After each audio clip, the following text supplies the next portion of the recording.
Hello beautiful people, hope you are having great time. दोस्तों, हर किसी की लाइफ में कुछ ना कुछ ऐसा ज़रूर होता है जो उनकी ज़िंदगी का रुख बदल देता है, या तो उन्हें तोड़ देता है, डिप्रेस कर देता है, और या फिर स्ट्रॉन्ग कर देता है और आगे बढ़ने के लिए प्रेरित करता है। तो मेरे साथ भी कुछ ऐसा हुआ, तो पेश करती हूँ अपनी ज़िंदगी के कुछ पन्ने आप सभी के सामने।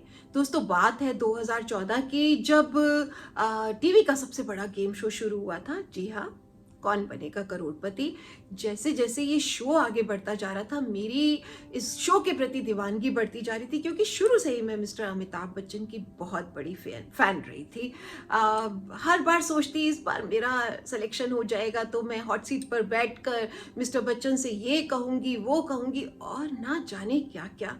लेकिन मौका ही नहीं मिल रहा था, क्योंकि ये एक रैंडम सिलेक्शन होता है और बहुत कुछ आपके अपने लक के ऊपर डिपेंड करता है। इन द बिगनिंग फाइनली 2014 में आफ्टर 14 ईयर्स मुझे वो मौका मिल गया और मुझे कॉल आई कि मेरा रैंडम सिलेक्शन हो गया। उन्होंने उसी समय 3 क्वेश्चन पूछे और लकली मेरा दिमाग काम कर गया और मैंने उनके सही जवाब दे दिए। वेरी नेक्स्ट डे फिर कॉल आई कि मेरा ऑडिशन के लिए सिलेक्शन हो गया है। ऑडिशन के लिए जाना था दिल्ली में, विवेकानंद इंस्टीट्यूट में। उन्होंने पूछा कि आप आना पसंद करेंगी। ऑब्वियसली हाँ ही करना था, इतने सालों से इन्हीं पलों का तो वेट कर रही थी। ऑडिशन के लिए भी बहुत कुछ तैयारी करनी पड़ती है, पढ़ाई करनी पड़ती है, तो वो सब करके हम ऑडिशन के लिए पहुंचे। वहाँ पर करीब 400-500 लोग थे और पता चला इनमें से सिर्फ 15-20 लोगों का ही सिलेक्शन होना है नेक्स्ट राउंड के लिए। पहले ऑडिटोरियम में बिठाकर मिस्टर बच्चन ऑन स्क्रीन आते हैं, हमसे 10 क्वेश्चंस पूछे उन्होंने, उनका आंसर शीट पर हमने जवाब दिया। उसके बाद एक फाइल दी गई 80 पेजेस की, जिसमें हमें अपने बारे में व्यवहारिक जानकारी देनी थी। कुछ क्वेश्चंस विटी क्वेश्चंस, कुछ जीके के क्वेश्चंस वगैरह वगैरह थे, वो सब करना था। फाइनली कैमरा अपीयरेंस देखी जाती है कि आप कैमरे के सामने खुद को किस तरह से प्रेजेंट करते हैं, अपने बारे में, अपने लाइफ के बारे में बताना था इन अ वेरी इंटरेस्टिंग वे। खैर, ये सब करते करते 4-4:30 बज गए। वहाँ से निकलते हुए मुझे पूरा विश्वास था कि मेरा सिलेक्शन हो जाएगा, और फाइनली 15 दिन बाद कॉल आ गई कि फास्टेस्ट फिंगर फर्स्ट के लिए मेरा सिलेक्शन हो गया और 10 दिन बाद मुंबई जाना है on the sets of KBC. मैं बता नहीं सकती कि मैं कितनी खुश थी। मेरे पैर जमीन पर नहीं पड़ रहे थे और मुझे नहीं याद कि उन 10 दिनों में मैंने पढ़ने के अलावा अगर कोई और काम किया हो। जैसे स्टूडेंट्स का टाइम टेबल होता है, कुछ उसी तरह से मेरा हाल था। 2 घंटे हिस्ट्री, फिर ज्योग्राफी, फिर साइंस, फिर literature, general knowledge, current affair. मेरा बेड भरा रहता था रजिस्टर्स, बुक्स और न्यूज़पेपर से। इसी के साथ साथ केबीसी टीम के फ़ोन्स आते थे वहाँ के रूल्स रेगुलेशन बताने के लिए। एक बार तो उनका फ़ोन आया कि अगर आप हॉट सीट पर पहुँच जाती हैं तो आप मिस्टर बच्चन के साथ क्या कोई एक्टिविटी करना पसंद करेंगी। तो मैंने कहा था जी हाँ, मैं उनके साथ में बॉल रूम डांस करना पसंद करूँगी। खैर, बहुत सारी तैयारी और ढेर सारे सपनों के साथ में पहुँच गई मुंबई, और finally Yashraj studio on the sets of KBC. मेरे जो को पार्टिसिपेंट्स थे वो सब भी बहुत लर्नेड थे, IIT student, teacher, engineer, scientist, और उसके साथ साथ एक DSP, deputy superintendent of police. तो बहुत ही प्राउड मोमेंट्स थे वो मेरे लिए, उन सभी के साथ में मेरा भी उनमें शामिल होना। बहुत ही अच्छा सा एटमॉस्फेयर था वहाँ का। ग्रीन रूम में मेकअप आर्टिस्ट ने हम सभी को तैयार किया शो के लिए, और पहले हमारी रिहर्सल्स कराई गई फास्टेस्ट फिंगर फर्स्ट की। 2 बार मैं हॉट सीट पर पहुंची दोस्तों, और एक बार तो अकेली मैं थी जिसने राइट आंसर दिया था। फाइनली वो मोमेंट्स भी आ गए जब सदी के महानायक, शहंशाह मिस्टर अमिताभ बच्चन हमारे बीच में थे। वो सेट्स पर दौड़ते हुए आते थे। दोस्तों, केबीसी की वो म्यूजिक टोन और उस प्रभावशाली व्यक्तित्व का क्या इम्पैक्ट होता है कि मैं बता नहीं सकती। कि जो केबीसी सेट्स का जो टेम्परेचर था, जो 16-17 डिग्री होता था, उसके बावजूद जब हम लोग फास्टेस्ट फिंगर फर्स्ट खेलते थे तो हमारे हाथों में पसीने आ रहे होते थे। 4 मौके मिले, जिनमें से एक बार मेरा गलत हो गया और 3 बार मैं मिली सेकेंड से रह गई। जी हाँ, मैं हॉट सीट पर नहीं पहुंच पाई। आगरा से मुंबई का सफर तो तय कर गई, लेकिन फास्टेस्ट फिंगर फर्स्ट से हॉट सीट कि 10 कदम मैं नहीं चल पाई। 14 साल का वो इंतज़ार, 1 डेढ़ महीने की वो पढ़ाई, जो सोचा था ये कहूँगी वो कहूँगी, वो बॉलरूम डांस जिसकी केबीसी टीम जो थी गाना भी सेट कर चुकी थी, जिस पर छूकर मेरे मन को किया तूने क्या इशारा, वो सब रह गया। बहुत दुख होता है दोस्तों जब मोस्टली क्वेश्चंस के आंसर्स आपको आते हो, लेकिन आप मूक दर्शक बनकर अगली टर्न का इंतजार करते हो कि शायद अगला मौका आपको मिल जाए। 3 एपिसोड्स के बाद मेरी आंखों में आंसू थे।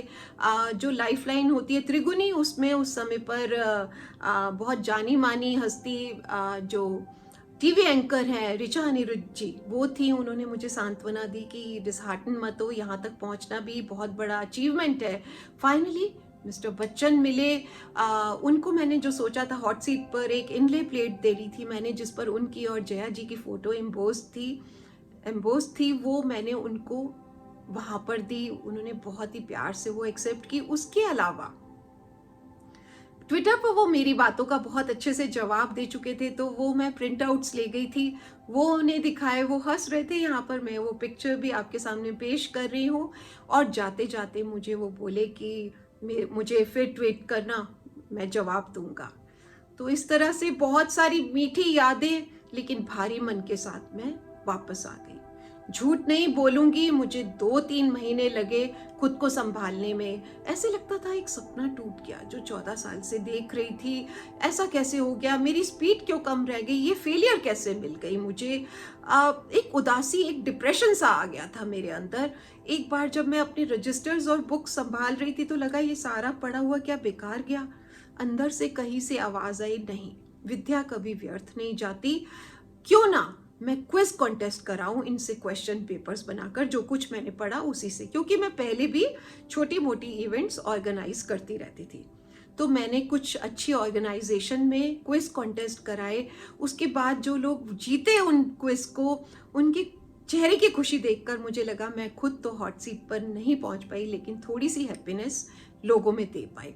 उसी समय पर मैंने कनेक्ट किया डॉक्टर शिवांगी मलेटिया से, जो कि मुझसे कुछ समय पहले ही केबीसी गई थी। उनके बारे में बात नहीं करूंगी तो नाइंसाफ़ी होगी, क्योंकि उनका अहम रोल है मेरी ज़िंदगी के पन्नों में। उनके साथ मिलकर उनकी foundation queen in the making के 4 इवेंट हमने अपने शहर में करे, मैंने ऑर्गेनाइज करे, जो कि बहुत ही सक्सेसफुल रहे। उसके बाद मैंने मुड़कर नहीं देखा, मुझे अपनी राह मिल गई थी कि मैं बहुत अच्छी इवेंट्स ऑर्गेनाइज कर सकती हूँ, लोगों को ज्ञान देने में हेल्प कर सकती हूँ। तभी मैंने एक क्लब भी बनाया जिसमें डिफरेंट फील्ड के एक्सपर्ट्स को बुलाकर उनकी टॉक शो कराई जाती थी, जिससे हम सभी को कुछ नॉलेज मिल सके। बस यहाँ से मैं आगे बढ़ती चली गई। मलाल अभी भी है मुझे कि मैं हॉट सीट पर नहीं पहुंच पाई, लेकिन सोचती हूँ कि अगर मैं हॉट सीट पर पहुंच गई होती तो मुझे लगता कि जो मुझे चाहिए था मिल गया, मेरा लक्ष्य मिल गया, मैं शायद वहीं थम जाती, आगे नहीं बढ़ती। जो ये एक फेलियर थी ना दोस्तों, उसने मेरे अंदर आग लगा दी।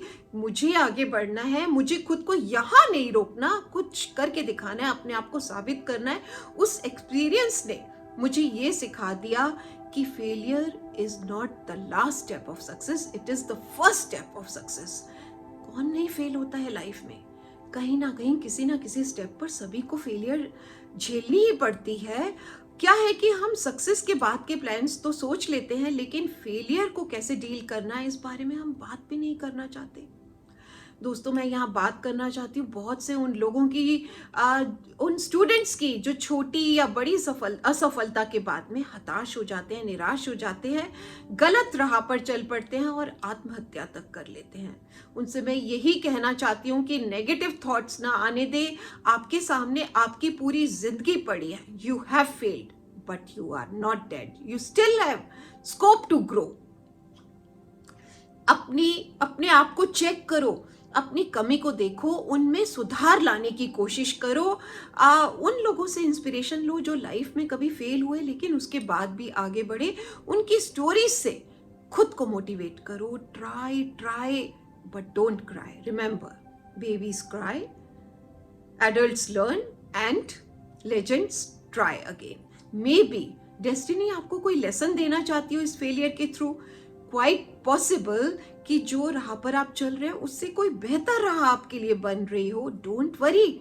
अगर आप आइंस्टीन बनना चाहते थे और आप फेल हो गए, अगर आइंस्टीन भी आपकी तरह बनना चाहता ना दोस्तों, वो भी फेल हो जाता।